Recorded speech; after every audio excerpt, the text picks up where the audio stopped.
വത്തിക്കാനിലെ saint Peter's സ്ക്വയറിൽ അക്ഷമരായി കാത്തുനിന്ന ആയിരങ്ങളെ ആവശ്യത്തിലാഴ്ത്തിക്കൊണ്ട് സഭാ ചരിത്രത്തിലെ 267ാമത്തെ മാർപ്പാപ്പ വിശുദ്ധ പത്രോസിന്റെ മന്ദിര കവാടത്തിൽ ഇന്ത്യൻ സമയം രാത്രി 9:41 പ്രത്യക്ഷപ്പെട്ടപ്പോൾ ചരിത്രം വഴിമാറുകയായിരുന്നു.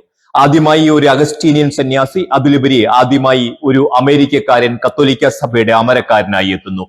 ഏതാനും ദിവസങ്ങൾക്ക് മുമ്പ് എനിക്ക് ഒരു മാർപ്പാപ്പ ആകാൻ ആഗ്രഹമുണ്ട് എന്ന് അതിശയോക്തി പറഞ്ഞ ഡൊണാൾഡ് ട്രംപിന്റെ നാട്ടിൽ നിന്ന് തന്നെ ഒരുപക്ഷെ അമേരിക്ക എന്ന ലോക പോലീസിനെ സമാധാനത്തിന്റെ വഴിയിൽ നടത്തുവാൻ കൂടി ദൈവം തിരഞ്ഞെടുത്ത ദാസൻ എന്ന് വിളിക്കാം ലൂയി 14 എന്ന് പേര് സ്വീകരിച്ച് മാർപ്പാപ്പ ആയ കർദിനാൾ റോബർട്ട് ഫ്രാൻസിസ് പ്രവേശിനെ. 67കാരനായ പുതിയ പാപ്പായുടെ ജീവിത വഴികൾ അറിയാം, ദർശനങ്ങൾ അറിയാം പോസിറ്റീവ് സ്റ്റോക്കിന്റെ ഈ അധ്യായത്തിൽ. 1955 സെപ്റ്റംബർ 14 അമേരിക്കയിലെ ചിക്കാഗോയിൽ ഭൂജാതനായ അദ്ദേഹം 1982 തന്റെ 27ാമത്തെ വയസ്സിൽ അഗസ്റ്റീനിയൻ സന്യാസ സഭയിൽ സന്യാസ പൗരോഹിത്യം സ്വീകരിച്ചു. ലൂയിസ് മാർട്ടിൻ, ജോൺ ജോസഫ് എന്നീ 2 സഹോദരന്മാർ.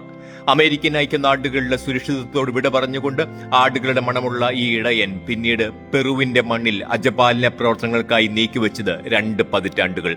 2014 പെറുവിലെ ചിക്കളായോ രൂപതയിൽ മെത്രാനായി അഭിഷേകം ചെയ്യപ്പെട്ടു. പെറു ബിഷപ്പ് കൌൺസിലിലെ വൈസ് പ്രസിഡന്റായും ബിഷപ്പ് കൌൺസിലിലെ സ്ഥിരാംഗമായും സമാന്തര സേവനം.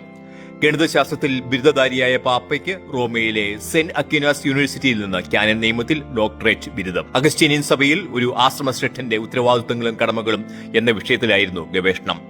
ഇംഗ്ലീഷ്, സ്പാനിഷ്, ലാറ്റിൻ തുടങ്ങിയ ഭാഷകളിൽ പ്രാവീണ്യം. 2023 കർദിനാളായി ഉയർത്തപ്പെട്ടു. കത്തോലിക്ക സഭയിൽ ഏറ്റവും പ്രധാനപ്പെട്ട ചുമതലകളിൽ ഒന്നായി കണക്കാക്കപ്പെടുന്ന മെത്രാൻമാരെ നിയമിക്കുന്നതിനുള്ള വത്തിക്കാൻ കാര്യാലയത്തിന്റെ അമരക്കാരനായി തുടരവെ മാർപ്പാപ്പ സ്ഥാനത്തേക്ക്. ഭാരതീയർക്ക് അഭിമാനിക്കാം. അഗസ്റ്റീനിയൻ സഭയുടെ ജനറലായിരുന്ന കാലഘട്ടത്തിൽ കൊച്ചിയിലും ആലുവായിലും പിന്നീട് കർദിനാളായിരിക്കുമ്പോൾ ഒരു പട്ടം കൊടുക്കൽ ശുശ്രൂഷയ്ക്കായി ഭാരതത്തിലും സന്ദർശനം നടത്തിയിട്ടുണ്ട് പുതിയ പാപ്പ. പുതിയ പാപ്പയുടെ ദർശനങ്ങൾ. വിശുദ്ധ അഗസ്റ്റിന്റെ പാരമ്പര്യത്തിൽ നിന്ന് വന്ന ആടുകളുടെ മണമുള്ള ഇടയൻ. സെലിബ്രിറ്റി പരിവേഷം അധികം ഉണ്ടാകാൻ ഇടയില്ലാത്ത പാപ്പ.